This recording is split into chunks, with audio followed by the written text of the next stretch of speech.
Coming up in today's podcast.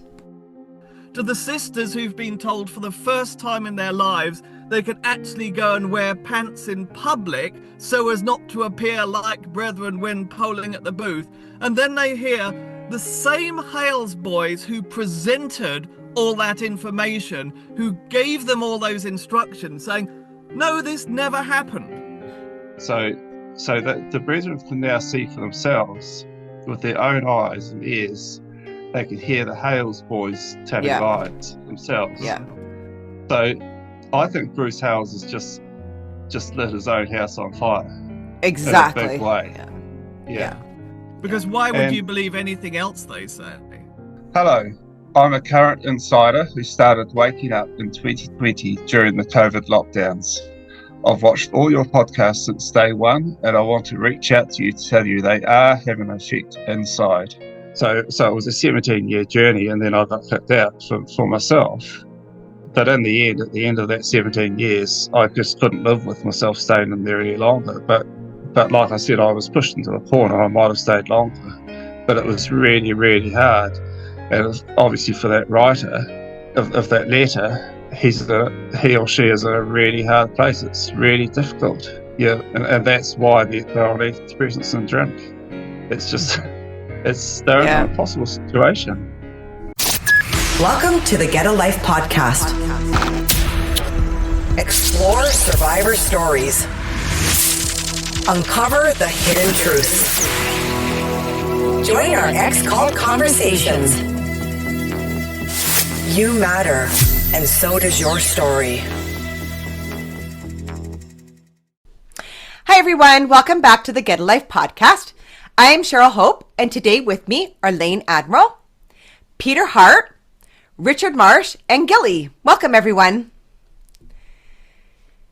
We are all ex-members of the Exclusive Brethren, now known as the Plymouth Brethren Christian Church, or the PBCC. And I want to just reiterate, because it does matter, they did name themselves the Exclusive Brethren, and we have proof that we'll show again today. The Plymouth Brethren Christian Church has launched a new podcast. Yes, the same group that spent decades insisting they don't need to explain themselves to the world has suddenly decided it's time to chat, but not to us, the ones that want to chat with them, but with the media.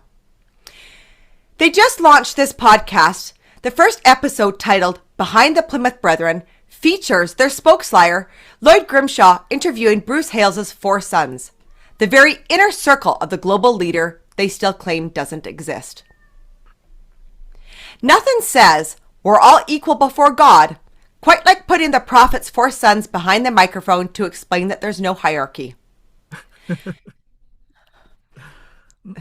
The tone is polished, rehearsed, and heavy on buzzwords like myths, misconceptions, transparency, service, community, family, charitable works. This is not a conversation. It's a press release. A PR campaign disguised as authenticity. Think of it as the palace trying to connect to the peasants, and we all know that never ends well. In the past weeks, they've rolled out articles, and now this podcast trying to convince the world that everything inside their walls is normal, peaceful, and godly. But let's be honest, if they were truly the compassionate Christians they claim to be, if Bruce Hales was really here for the underdog, as they said in that podcast, they'd be sitting down and having a real conversation with us. We've asked for that for years. We've invited them publicly and privately to talk, to tell the truth, to face the survivors, and yet we are left with silence. Then we hear them say that they're hurt and that both sides should be heard. For over 60 years, you've had the microphone. You've told your side. You've controlled the narrative. Now that the other side, our side, the survivors, is finally being heard, suddenly you're the ones that are hurting? If you didn't want anyone saying hurtful things about you, you should have behaved better. Behind that polished image lies the truth, and it's written in the voices of your own people. So today, instead of answering your lies point by point, we're going to do something much simpler and much more powerful. We are going to read through the words of insiders, emails, and messages that have poured in from people still trapped inside this cult. They describe exhaustion, control, hypocrisy, fear, heartbreak, abuse, and the growing awareness that what's happening inside the PBCC is not the work of God, but the machinery of men. Many are terrified. Some even speak of fearing a doomsday event like Jonestown. This morning alone, my inbox was filled with messages responding to the PBCC's new podcast. Here's one of those messages. I don't know how to absorb this bullshit. It's nothing but lies, misdirection, and blasphemy. The great men have always said the devil would overreach himself. Well, he's certainly done this with the famous 5. 5 fictitious farts. This episode isn't about our opinions. It's about the insiders' experiences, their pain, and their courage to speak and write to us. So as you listen, remember, every line you hear was written by someone who knows the truth from the inside right now. And with saying that, let's dive right in. But first of all, I want to ask all your thoughts on this last week and everything that has rolled out around us. Well, I would like to say, actually, that I almost applaud them a little bit in coming forward to the media. And I think I just want to recognize how difficult it must be for them, because they have to choose who they're speaking to. They're so used to speaking inside their community to their community members, right? Repeating those bullcrap lines over and over. Now they're trying to speak to the world, right? And that's two different conversations. They have their own language, and then they have what they try and say to the world. So it's literally just exploding their cognitive dissonance that they already have, because they know that when they say certain things to the media, right, we don't have any hierarchy, we don't have any rules. They know that insiders are going to read that and that that's bullshit, right? So they're in a really, really difficult place, and I think it's hilarious what they're doing. And I also feel that this is usually the sign that things are going bad inside a very closed organization, right? When an organization has never, ever gone to the media, forbids their people from going to the media or speaking to the media, even reading media, and then all of a sudden they're going to the media, it means that things are going very bad inside. So I think this is hilarious. The things that they said in some of these podcasts and in the articles are really funny. I wanted to point out one thing that I don't think they're aware of. It's called the Freudian slip, or praxis, I think.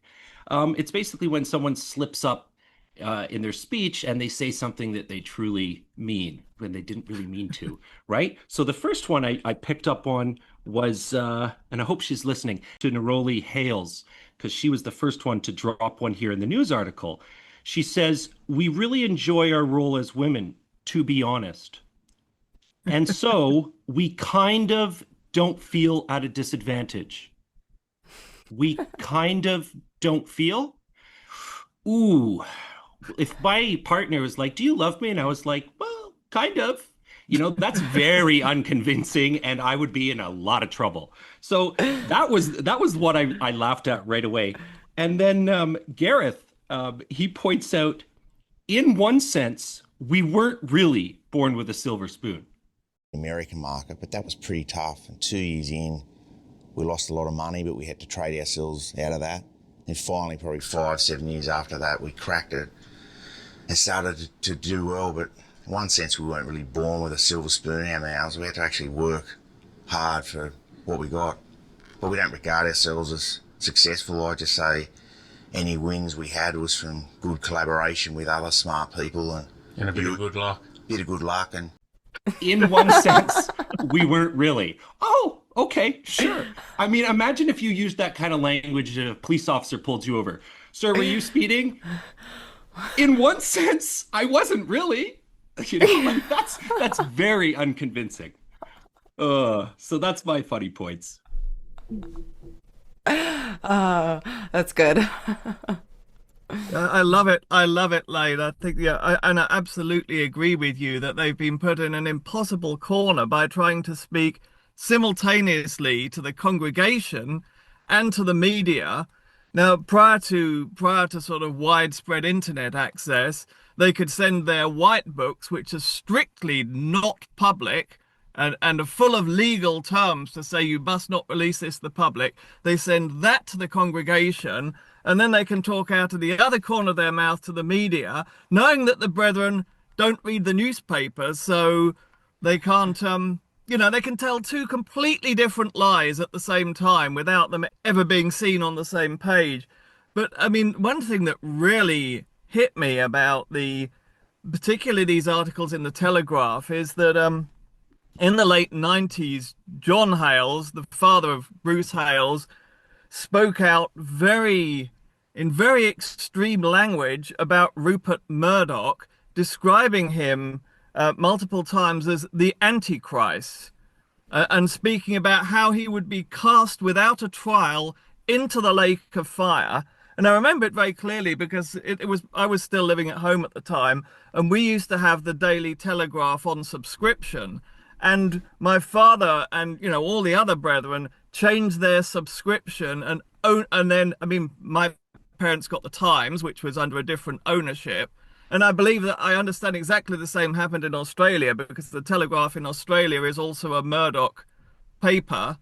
And not only did they change their newspaper prescriptions because of Murdoch being the Antichrist, they also refused to do business with any companies owned by the Murdoch Group. So there was a big courier company in the UK called TNT that was owned by Murdoch. Suddenly, everyone switched to FedEx for sending their parcels, because you would not even do business with a Murdoch-owned company, because that was doing business with the Antichrist. So now when the Hales family, the descendants of the great John Hales, get into some kind of media problem, the media's criticizing them, they scrabble around. And we heard this from behind the scenes, that yes, they were going to go out and try and find a favorable media outlet to give their side of the story. They run to Rupert Murdoch. They go to the Antichrist to present their case. I mean, this is staggering. I mean, I didn't know that. That is hilarious. They're literally in bed with the Antichrist. And even the Antichrist doesn't have much good to say about them. They're really too bad even for that. So I'm just blown away. The other thing that blew me away about the podcast was they were lobbed this question about, was the church involved at all in the recent campaign supporting the Liberal parties?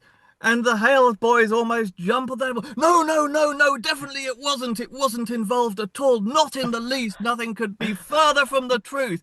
Now, that might possibly carry a little bit of weight with non-members and people who don't know anything about the church. But imagine all those insiders in Australia who have just been coerced and rounded up, herded into meeting halls and conference rooms and lectured and specifically instructed on exactly how to go out and campaign for the Liberal Party, who've been taken off their jobs half-time so they can spend the rest of the time at the polling booth, to the sisters who've been told for the first time in their lives they can actually go and wear pants in public so as not to appear like brethren when polling at the booth.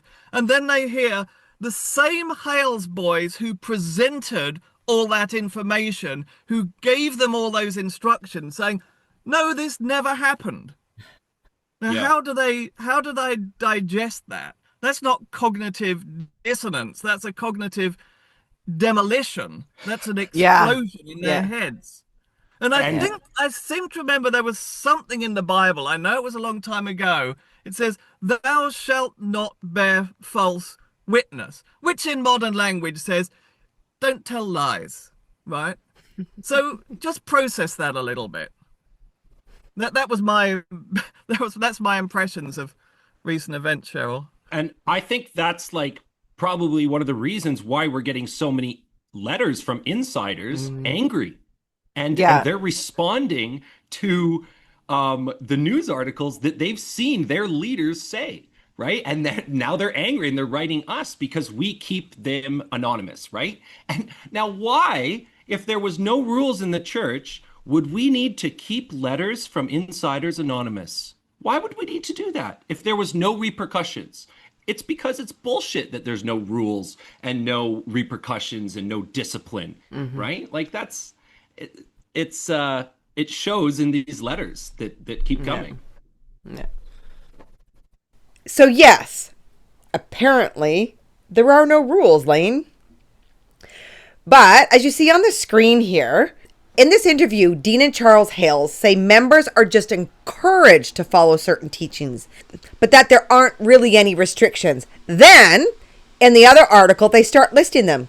They don't listen to the radio or go to the movies. They don't celebrate Easter or Christmas. They were all married on a Tuesday. They only travel if there's a church nearby. And they never sit down for a meal with a non-brethren. Except the ones that do. Because we have people that see this happen all the time. So that's not really a suggestion. Doesn't that sound a lot more like isolation? Dean even says the practice of fellowship, meaning not eating or drinking with outsiders, was introduced by JT Jr., or a former leader 60 years ago who was JT Jr. Then they go on, no university life because it doesn't align with their values, no Facebook or Instagram, no dogs in the house because it makes the home not pure, weddings must be on Tuesdays, holidays must be for a purpose, and you just can't go to Bali unless there's a church there. But sure, no rules. They are calling it being encouraged. I call it control dressed up as a choice. When every decision, what you eat, where you go, who you talk to, is guided by invisible boundaries, that is not encouragement. That is obedience. And the irony, or in this article where Dean says a cult is absolute control, brainwashing, and recruitment. Funny thing is he didn't realize how perfectly he just described his own system. Yeah, I think this whole thing is pretty hilarious because it's like, I mean, Bruce does so many stupid things, and it's like he's taken a match and lit his own house on fire. I mean, in the past, we have all this negative press stuff, which the Hales boys, by the way, said in this podcast that the general church members they don't know what it's all about. Well, they jolly well do know what it's all about. They know the negative stuff is because they're behaving badly. The church is behaving badly. But in the past, there's all these negative things in the press which the insiders are told not to look at. And I know for a fact, because I've only been gone 5 years, that the New Zealand Herald in New Zealand is whitelisted, so you can look at it on your phone. But as soon as there's a negative article come out, it's that particular article is blacklisted, so you can't read it. And just before I got booted, I was looking through my phone when I was on the dunny at 5 o'clock or 4:30 a.m. on a Sunday morning before the Lord's Supper, and it had just been released, and I read this negative article about the brethren, and then after the supper it had been blacklisted. So that's the sort of pains they go to hide all these negative articles. And of course, we have Doug Watt in New Zealand saying all these lies, and my ex would have said to me, "Oh, that's only Doug Watt telling those lies. You know, that's only Doug Watt. You can't, you know, he's telling these lies." But then Bruce Hales has this series of articles in this podcast, and his own sons are there telling the lies, and the brethren are following these. They won't be hidden from the brethren. They won't be blacklisted. These Daily Telegraph articles, I'm sure they won't be blacklisted. And this podcast by the Hales boys and Lloyd Grimshaw, that won't be blacklisted. So that the brethren can now see for themselves with their own eyes and ears. They can hear the Hales boys telling lies themselves. Yeah. So I think Bruce Hales has just lit his own house on fire. Exactly. In a big way. Yeah. Because why would you believe anything else they say? Yeah, exactly. And there's a scripture in Revelation they quoted all the time, right up until I left, about the adulterers and the sorcerers and all the rest, and he that loves and tells a lie. And they associate that with the outsiders. So they won't listen to anything we say or the newspapers say. and here they can see for themselves. And the other thing, of course, we can touch on all these things, but they're trying to portray a normality to the world, like, oh, mum had her hobbies. So the Hales boys saying mum had her hobbies. Well, varying different ideas and topics, but yeah, highly intelligent, awesome humour. And she enjoys her own little hobbies too. She used to love doing sewing, if you remember, back in the day. Still loves to do sewing. Enjoys architecture and interior design. She did a lot of work on designing their houses and then often reviewing plans and things for others if people wanted advice. But hobbies are strictly forbidden. And how many times they say they went to see a neighbour and had a good laugh? Well, you're not allowed to laugh with wealthy people. And or they were skateboarding sort of or something. Was that Gareth was saying he was skateboarding? They moved up to, when I was about 5, to Beecroft. Spent about 5 years there. They moved to Eastwood when I was about 10. He had a lot of friends around the neighbourhood. I was into skateboarding a bit, so I built this quarter pipe. And I had Mikey over the back and a few mates up around the corner. Tony Hawk was the goat at the time. So we used to try and do a few airs, but mostly it ended up with a bit of a face plant in the bushes. But no, we had a good time. I made some good connections at Marsden High School. I went there for 4 years. Highlight was probably 93. We won the Rugby Union Cup. We actually beat Malvina High, a pretty good team. They had and Charles said most of his mates from those younger days were from the outside community. Funny enough, my children still attend Eastwood Public School, so because I still live in the same area. And funny, I was there the other day and noticed one of the teachers, just one left, and is still there from when I was around. But yeah, most of my mates from those younger years were from outside the community. One of my best mates, an Indian from up the road, his parents still live there, funny enough. The other day I was with Henry and an unidentified flying object from our house went over there. It's not exactly the neighbour right door, it's like 3 or 4 doors back. Anyway, I took him around there, Henry, around to meet them, to ask if they could find this object on the roof or wherever it was. Yeah, it was really kind. He came to the front door. They're fairly old now, they're probably in their early 70s, late 60s, and I introduced them to Henry and they were laughing with him and explained they knew me from back when I was his age. And growing up, Gareth, did you have friends outside the church? Yeah, I did, Lloyd. I had a lot of friends outside of the church. Well, the poor bastards are trying to portray this normality to the outside world, which the insiders are just going to be absolutely angry and flabbergasted at. Yeah. And it's just going to have such a negative impact. And the whole podcast, which we're going to find out. Whole podcast so the whole too. thing is another move of Bruce's, which is incredibly stupid. Can I just jump in and read out a quote from the ministry of Bruce Hales about neighbours? Just to go ahead. Add a little spice to the pancake. So this is in Palmerston North, and this is in 2010. The idea of mixing with your neighbours and that kind of thing. I mean, you only live sort of 20 feet one way and 20 feet the other way from everything pretty much that could take you clean out of the fellowship. That's not a really friendly reference to neighbours.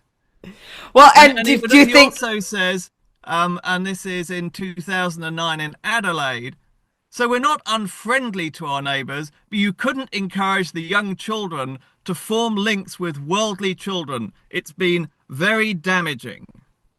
And so this is their dad saying this. This is his ministry, just so that the listeners and viewers understand that this is his 4 sons that are all talking about playing with worldly children.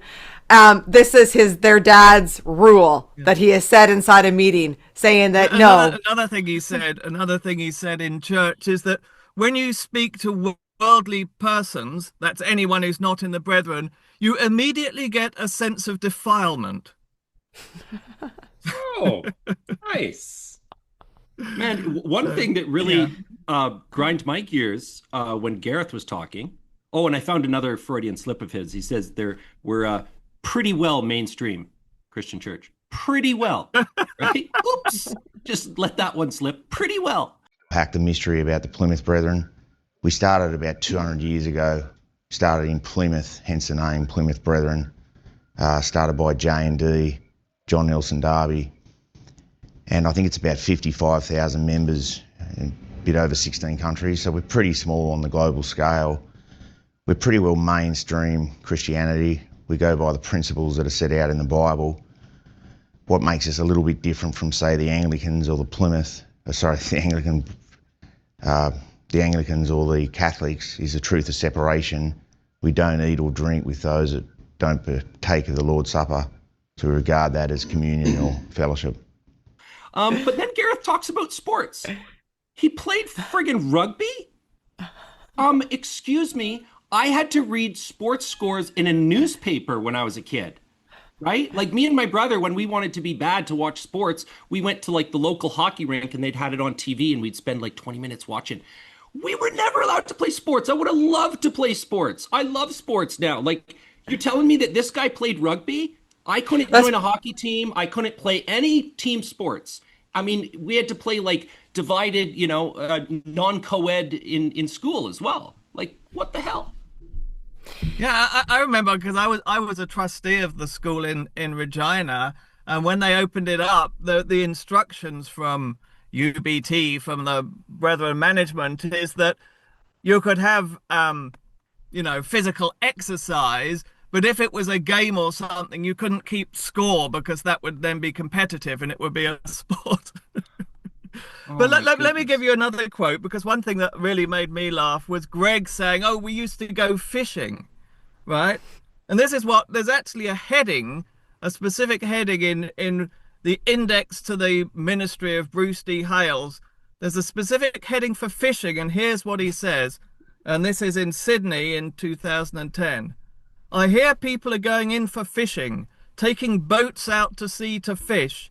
I can't believe it. I can't understand it. Sport. Fishing is a sport."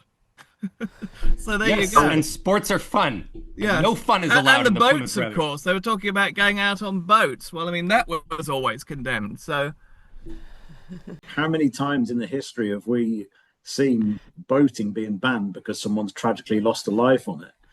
But immediately it's banned. And the same with every other subject, that something bad happens and that's it. It's banned. But I was just going to say the same thing about the fishing and the boating.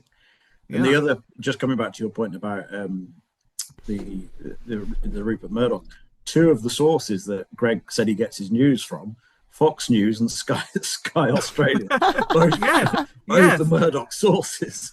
Yes. So they get their news from the Antichrist.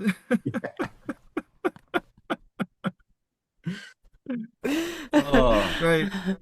That whole podcast, though, it was also, should be named Daddy Gang, right? Yeah. That's what I think it should be named. Like, I have never heard a bunch of grown men sit around and suck up to how amazing Daddy and Mommy are, and they're just so special, and we love them so much, and they're just perfect. Like, who the fuck does that? Sorry, that was just really weird.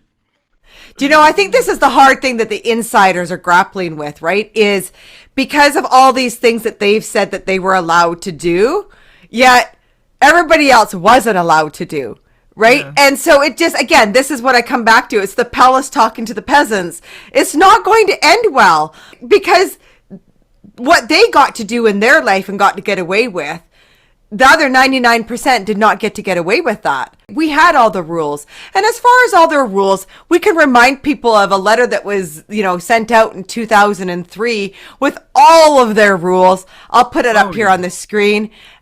And I'm just going to read out a few points on this letter that was sent out in May of 2003. And even though it was from May of 2003, this was very much referred to in this last year to remind people exactly of the rules that was set out and to start following them again.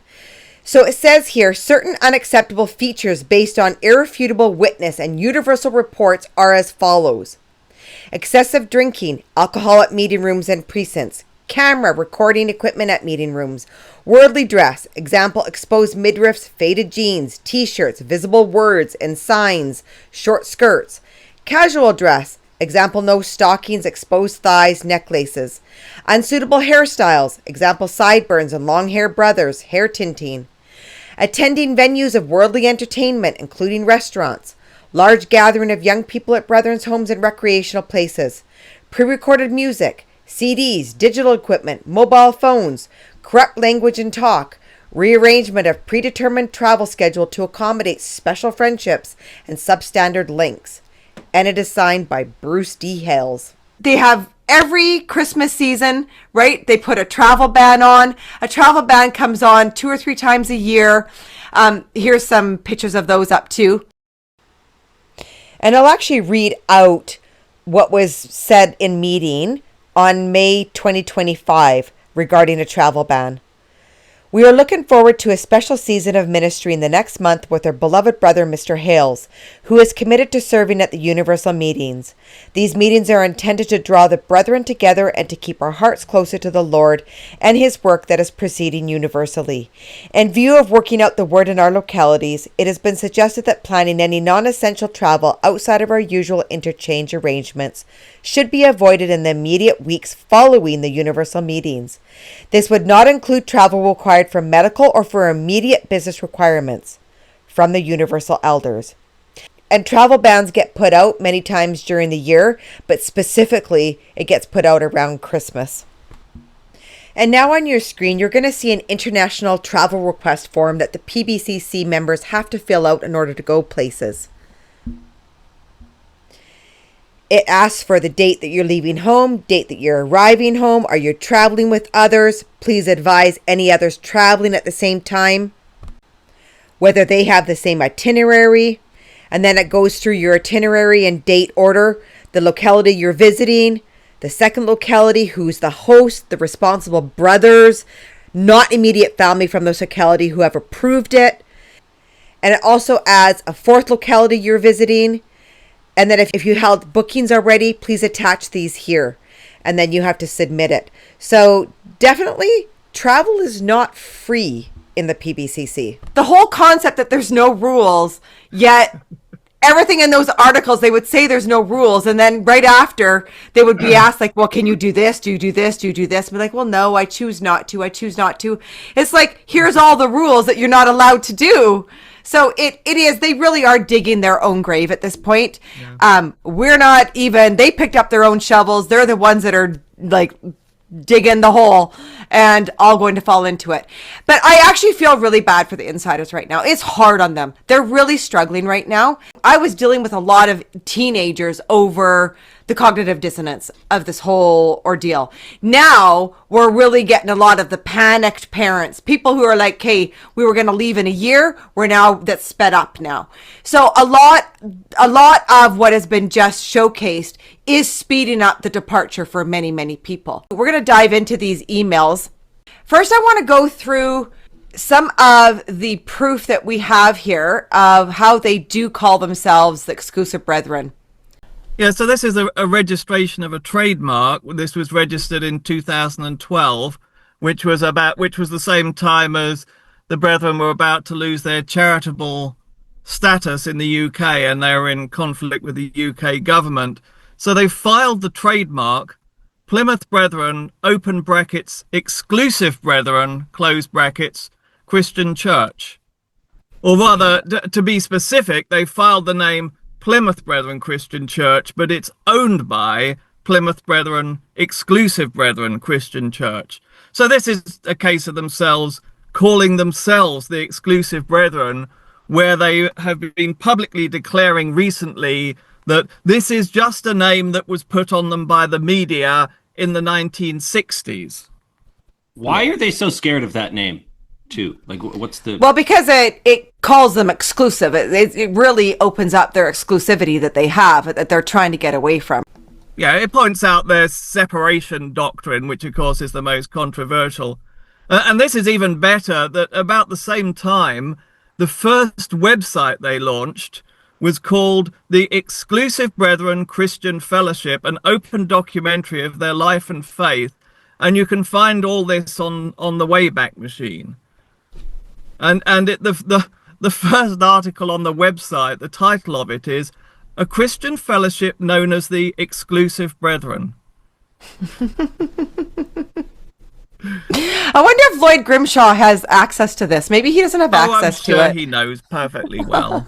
I mean, I did a bit of research into this, and Of course, the origin of words and phrases is archived in the Oxford English Dictionary. That's the oldest and most reputable definition of what is and what isn't in the English language. And it's a huge dictionary that gives the history of every single word in the English language.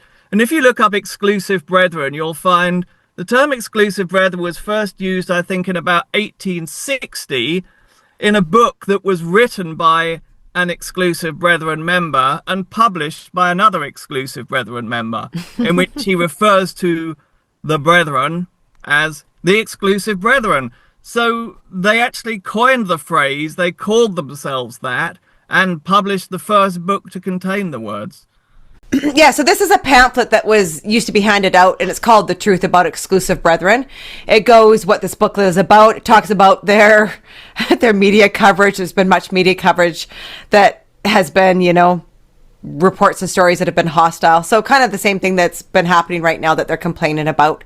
So this whole article goes on.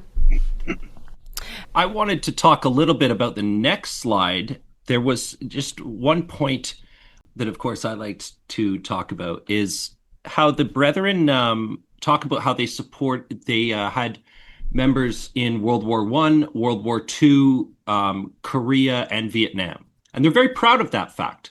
And they mention it how they're conscientious objectors, right? So they won't bear arms, but they did service.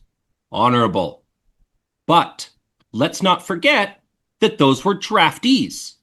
Brethren do not volunteer for the military.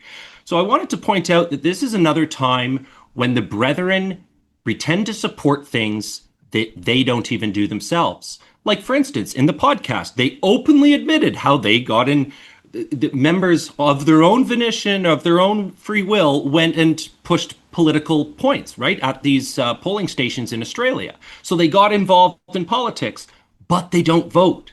Right? So they encourage other people to do things that they are unwilling to do, is what I mean. Right? And the word for that is cowardice.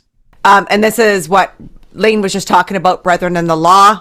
There's political involvement. Again, the Brethren Church does not participate in politics, and members pray for governments regardless of which political party is in office.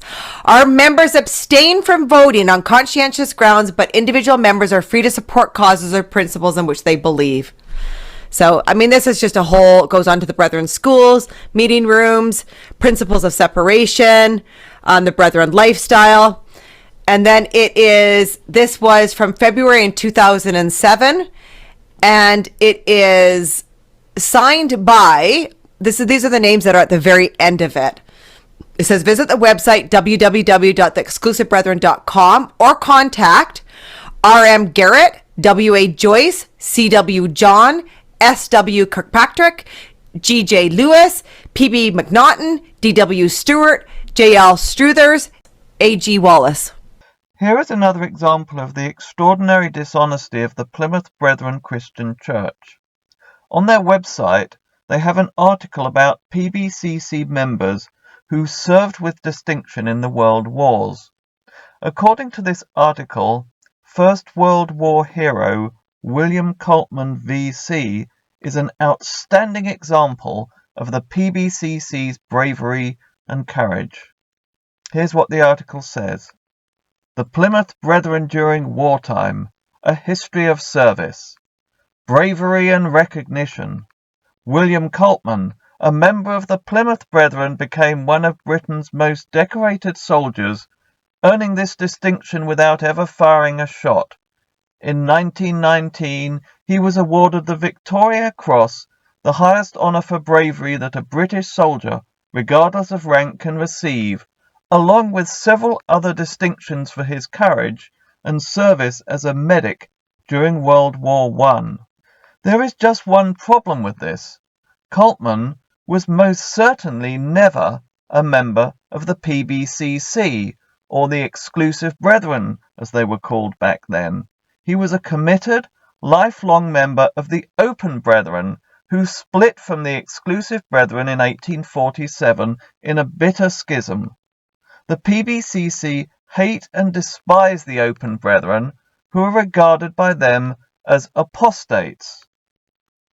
Here is an article about Coltman by the Brethren Archivists and Historians Network.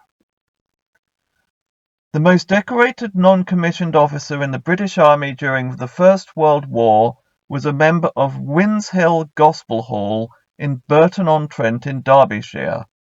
William Coltman, 1891 to 1974, won the Victoria Cross and was also twice awarded the Distinguished Conduct Medal and Military Medal, and all this without fighting. Bill and his brothers had volunteered to fight in 1914, enlisting in the 6th Battalion of the North Staffordshire Regiment. Bill Coltman, however, had been converted due to the witness of his future wife Eleanor, and had joined her Open Brethren assembly. The Winshill Gospel Hall he attended is still an Open Brethren congregation led by William's grandson, Tim Coltman. Just to confirm that fact, here is a photo of William Coltman in 1973 at a gathering of the Staffordshire Regiment. Note that he has a moustache and an impressive display of medals. Any PBCC member who was alive in the 70s will know that moustaches, wearing medals, and attending such worldly events as regimental reunions were all strictly banned in the late 1960s by James Taylor Jr. The PBCC are perfectly well aware that William Coltman VC has no connection to themselves whatever, and yet they deliberately choose to publish this despicable piece of deception in an attempt to steal the outstanding courage of a true hero and apply it to their sorry selves. Tim Coltman, who often gives presentations about his famous grandfather, deserves an apology from the PBCC for this shameful defamation of a brave soldier. Another lie that the PBCC love to spread is about the term exclusive brethren. In the podcast, the Hales boys claim that brethren children were traumatized because the Prime Minister referred to them as exclusive brethren. On their website, they have a whole section headed, "Why We Are Not Exclusive Brethren." It says, "Why we are not exclusive brethren. We are sometimes called the exclusive brethren. This name was first coined back in the 1960s by members of the media. It suggests that we keep ourselves to ourselves and do not contribute to the communities where we live, work and worship. Nothing could be further from the truth." PBCC spokesliar Lloyd Coleslaw has also repeated this 1960s media theory several times in his rebuttals of news articles. The only problem with this is that the name exclusive brethren was not coined by the media in the 1960s, as the Plymouth Brethren Christian Church well knows. They have been called the exclusive brethren from at least as far back as the 1870s, right through to 2012 when they rebranded. And it was not just what outsiders called them, it was what they called themselves. Here's what the Oxford English Dictionary says about exclusive brethren. Where does the noun exclusive brethren come from? The earliest known use of the noun exclusive brethren is in the 1870s. OED's earliest evidence for exclusive brethren is from 1879 in the writing of A. Miller. The writing referred to is a book called The Brethren, a brief sketch of their origin, progress, and testimony, written by Andrew Miller and printed and published by George Morrish. Both Miller and Morrish were prominent members of the exclusive brethren, recently rebranded as the Plymouth Brethren Christian Church. On page 61 of Miller's book, it says, "The exclusive brethren, as the protesters against Bethesda's course were now called," which is a reference to the 1847 division when the Plymouth Brethren movement split into the Open Brethren and exclusive brethren branches. What's more, another prominent exclusive brethren leader, J.B. Stoney, wrote a paper about the same time called Exclusiveness, Its Ground and History, in which he strongly defends the rightness of the Brethren's exclusive position. You can find it on page 191 of Volume 8 of the Ministry of J.B. Stoney, published by the Bible and Gospel Trust, the PBCC's publishing house. Around 1880, another prominent early exclusive Brethren member, C.H. Mackintosh, wrote a history of the Brethren called The First 50 Years.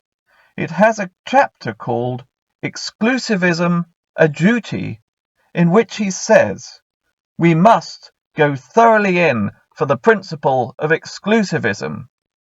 And the chapter concludes, "Therefore, we can see that exclusivism is the bounden duty of every assembly gathered on the ground of the Church of God." The PBCC know all this perfectly well. It is in the very ministry books that they still print and distribute. So why have they deliberately fabricated an egregious lie and claimed that the name Exclusive Brethren was coined by the media in the 1960s? Well said, Richard. That was really laid out in black and white. One day their spokesliar, Lloyd Grimshaw, will finally come out and actually, acknowledge that they were the ones that called themselves the exclusive brethren, and it's not being blamed on everybody else. Okay, so we're going to dive into these emails because there's a lot to go through. And I just want to let people know that this is probably only like a quarter of the emails that we have. And we obviously can't go through all of them. This will probably end up being a 2-part podcast or even maybe a 3-part podcast. But yeah, so we're going to just start off here. There was a new insider that reached out to us recently who sent us quite a few emails and gave us permission. So all of these emails we've been given permission to share. They've been copy and pasted. Obviously, we can't expose any email addresses that they come from. But this current insider gave just an incredible rundown with what's going on inside there. So this we received just recently. This is a very recent update. So there's three emails that we're going to read out, and they are very, very important to what is going on inside there. Hello, I'm a current insider who started waking up in 2020 during the COVID lockdowns. I've watched all your podcasts since day one, and I want to reach out to you to tell you they are having an effect inside.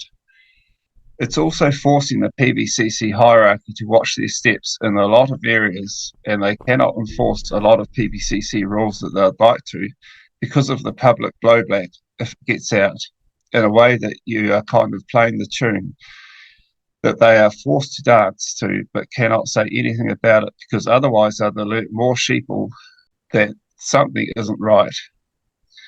They are pissed off about this in a really big way.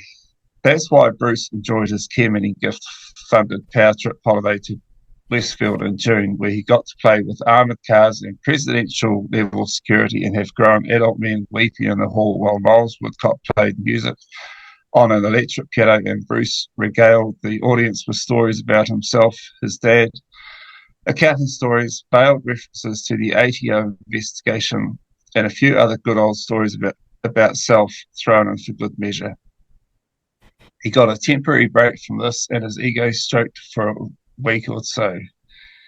Bruce in the PB system has never come up against any type of opposition / scrutiny / accountability of this kind at all in the whole history of the deceased branch that is now the PBCC, and they don't know how to effectively respond to it. They will use their gigantic financial might and dirty legal / political connections and bully tactics to try and crush this, but it won't work because every time they say things publicly about opposers or a specific attack, it creates a stress and effect inside.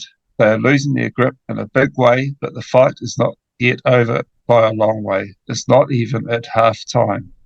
Truth is the best disinfectant, and one of the best things Get a Life podcast and the Facebook pages has done is become somewhere insiders can get information on Aberdeen, failures of the mob, financial misdeeds, and general Hales scandals that we have no other way of finding out about. But when we see them, it resonates because it will be similar to an experience we or someone close to us has had with Hales or the school or UBT or press, and we know it's the same pattern. The current enforcers of the ruling class, those taking responsibility in localities and dominating UBT and One School Global at the levels below Gareth, Dean, Jeremy Joyce, John Anderson, and people like this, are all mostly in their 50s and 60s, with a few 70-year-olds now.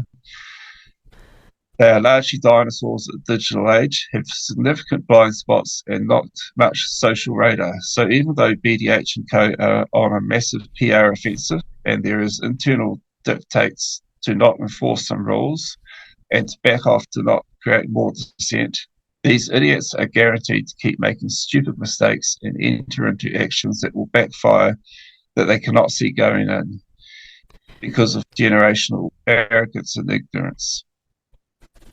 There is lots of talk from BDH down and in public about the opposers and the attacks and so on. The words they should actually use are scrutiny and accountability. However, there are 4 names that they never mention in public: Get a Life Podcasts, Cheryl Bortenheimer, Richard Marsh, Olive Leaf Foundation. They are very scared of this lot. If they need to tie a name to an attack, they will always mention Lance Christie's name because he has carried on in a way that is really indefensible, and all the stuff he has done has actually served as ammunition for the system and tends to drive people back to the PBCC point of view. He is a perfect boogeyman for them to set up to try and discredit the entire Get a Life podcast world by association, even though he's nothing to do with you, but average Joe Peeb inside doesn't realise this. Lance is the modern-day Ron Fawkes, a boogeyman that the mere mention of his name sets off an allergic reaction and therefore invalidates anything associated with him. However, the real action that is moving the needle is what Get a Life podcast is doing. Meetings these days are beyond painful. There is not a shred of spiritual or scriptural teaching. We have entire meetings and preachings dedicated solely to these great men, JSH, BDH, and what these men have suffered for us. Scriptures, often about Jesus, are read, and then we are told how it applies to and is talking about BDH and JSH and these great men. I cannot begin to explain the extraordinary blasphemy that takes place on a regular basis. I think even you would be surprised to hear some of the stuff that is that bad. Jesus' name, if even mentioned, is mentioned only as an accompaniment or a supporting act to prepare the way for BDH. It's extraordinary.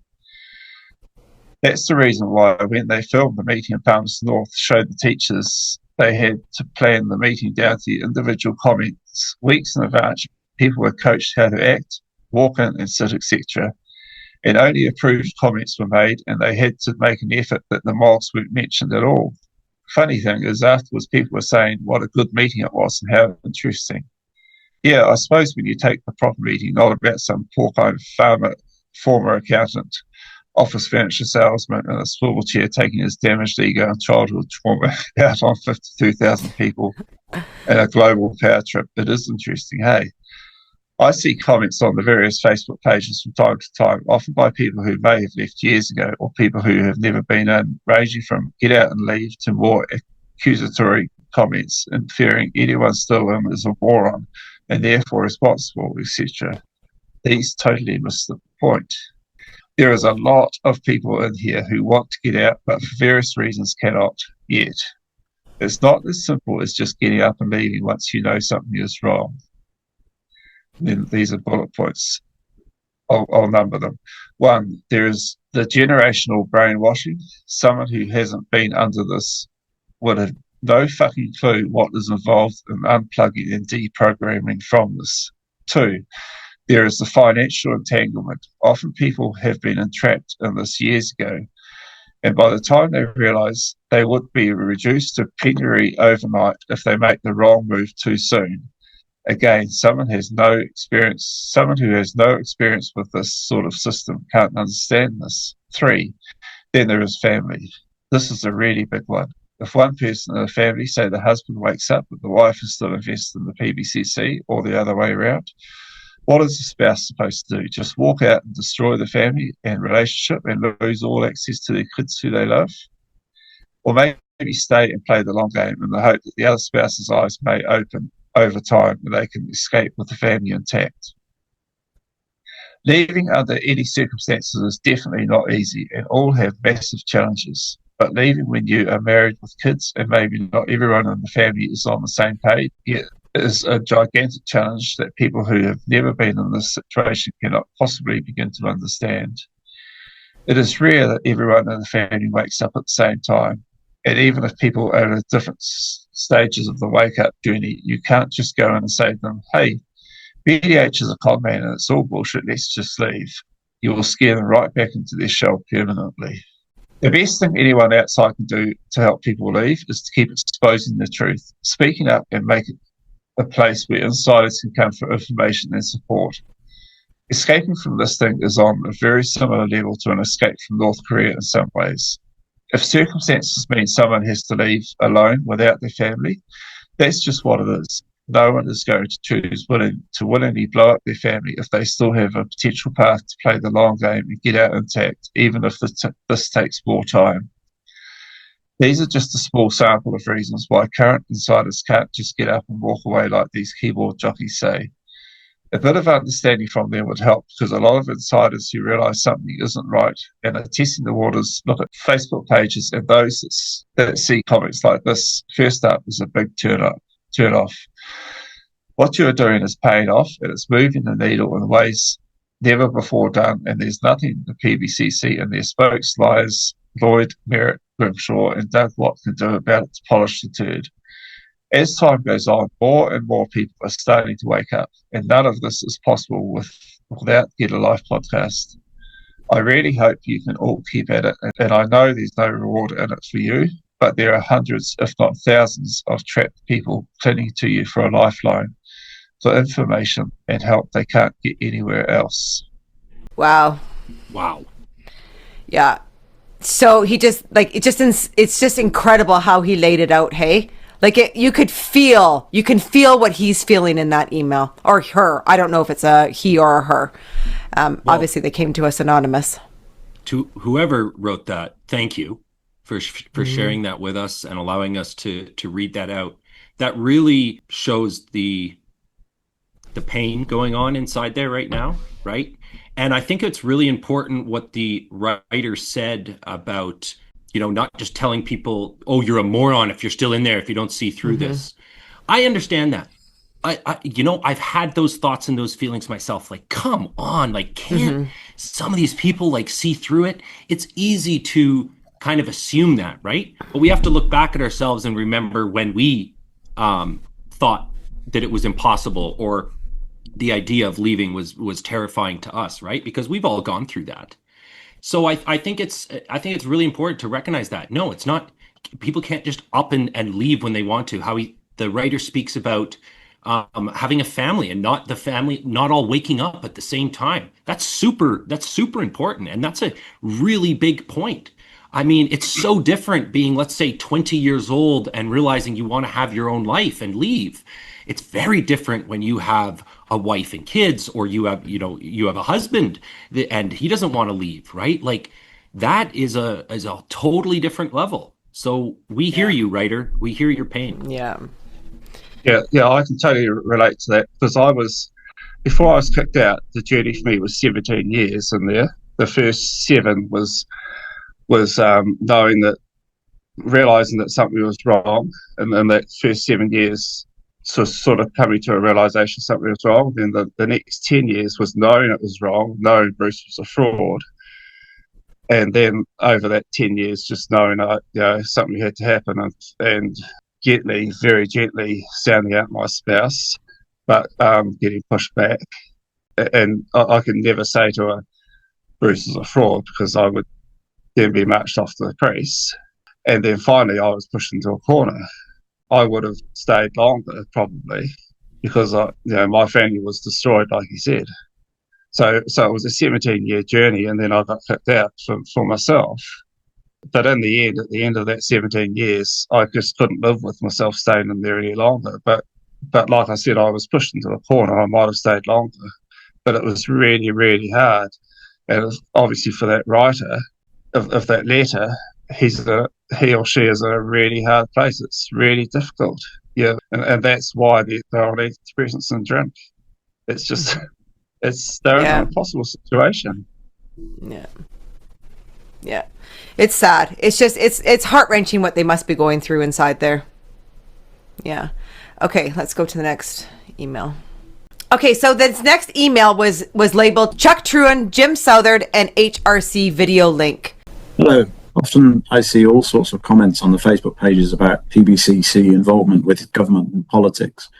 I can say from experience that pretty much all of it is true, except the oft-repeated line that BDH and the Peebs are in love with Donald Trump. While I may be on the outside now, this was not the case until very recently. Bruce is an opportunist when it comes to politics. Whilst the average PBCC member would tend to lean to the conservative side of politics, this is not uniform across the board at all. Most just believe whatever mainstream media or Bruce tells them to think. In the days of the George Bush presidency, BDH was right there in support of GWB, and I'd say 90% plus of Peebs worldwide were. The story everyone was told that John Howard, the Australian Prime Minister, spoke to BDH regularly, and BDH would tell Howard what to do. Howard would then speak to George Bush and pass BDH's advice on, and George Bush would implement it. How amazing. Our beloved brother is actually controlling the world. Given the giant stuff up George Bush made of everything, maybe this was actually true. Then along comes Obama in 2008, and the entire Brethren world was in horror at this secret Muslim and Kenyan-born man potentially becoming president.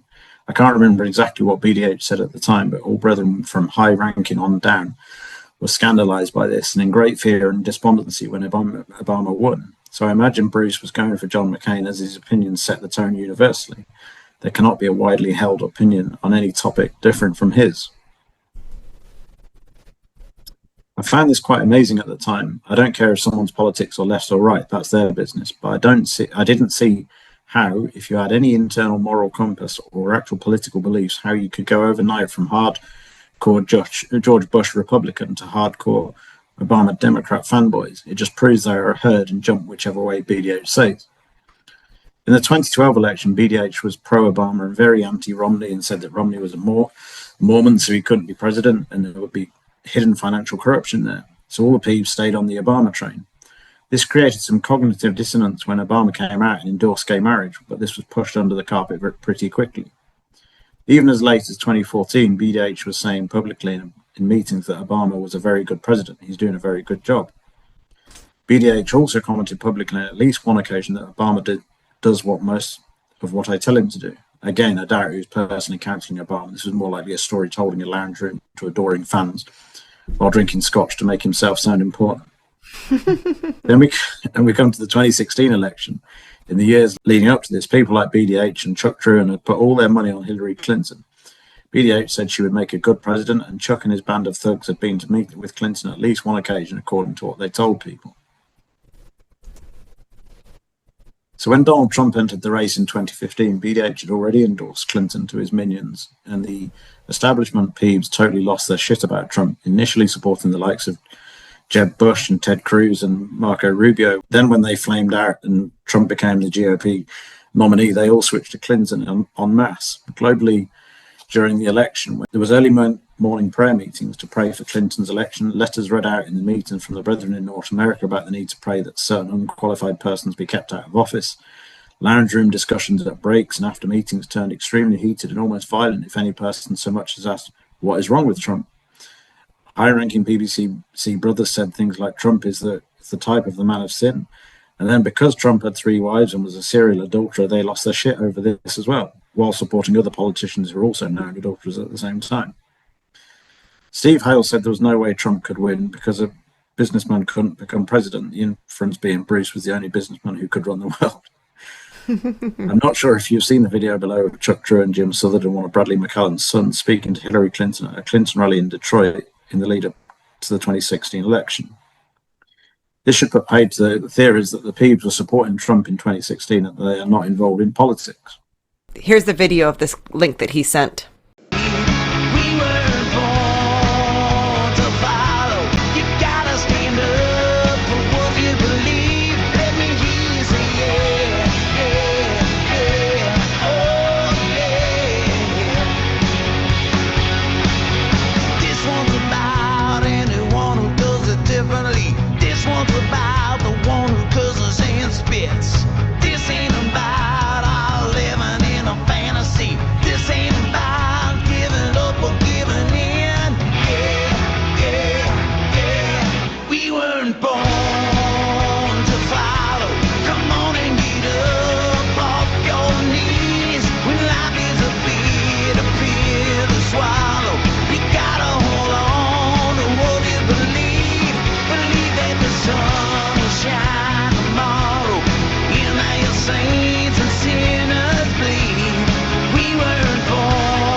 My personal opinion is why BDH was so anti-Trump and pro-Clinton in 2016 was, one, he was blindsided. His crystal ball failed to tell him Trump was coming.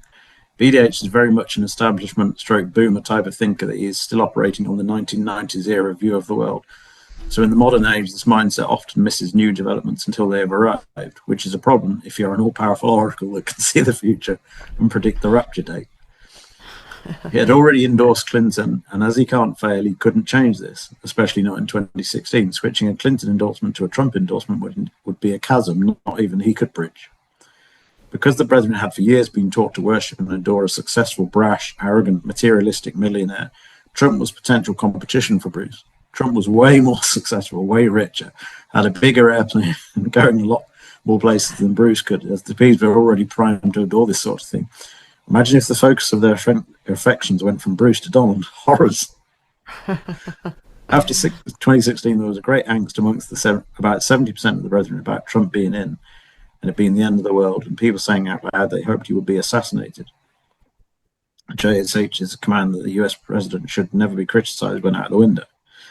This sort of died down a bit from 2018 onwards, and I would think the split among the brethren would then have been 30% loudly pro-Trump, 30% loudly anti-Trump, 40% in the middle not knowing who to support or not interested.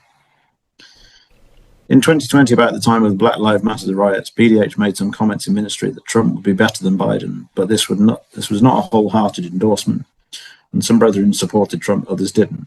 BDH criticised Trump publicly because he should have sent the military in there to crush the protest, and Trump didn't do it, so he was weak. A bit like JT Jr. saying LBJ or Nixon should have dropped the atomic bomb on highway to end the Vietnam War.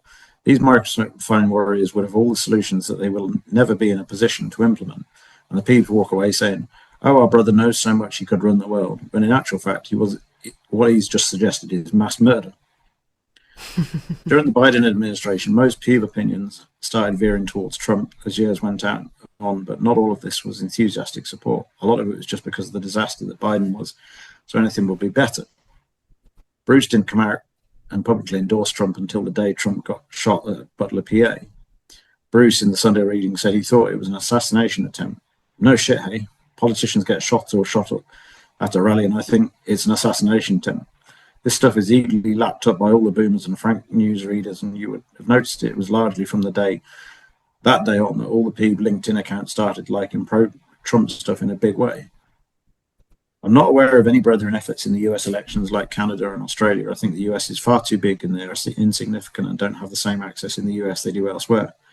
But right now, all those peeps who were violently anti-Trump and pro-Clinton in 2016, lukewarm to Trump in 2020, are now running around wearing MAGA hats, posting Trump stuff and generally carrying on like cult members. Until Bruce tells them that Gavin Newsom is the man, they will switch on a dime.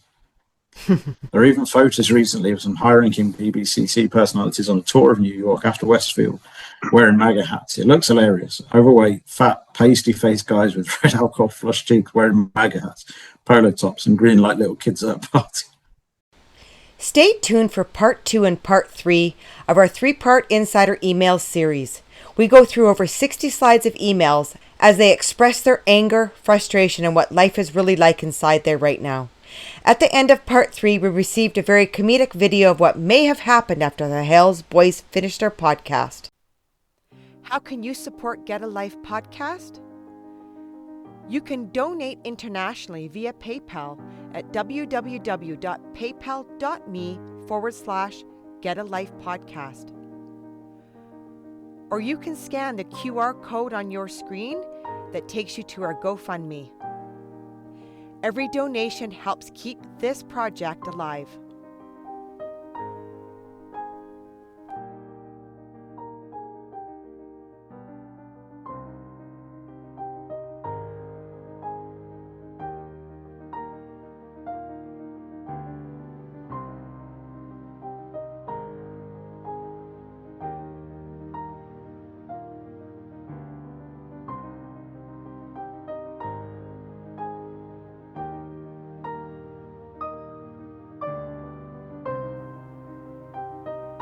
If you are in a high-demand religious group and need help, please go to oliveleaf.network. To share your story or be a guest on the show, email info.getalife@proton.me. You can find all our Get a Life merchandise on our website at www.getalife.net. Please remember to like this video, subscribe to Get a Life, and comment.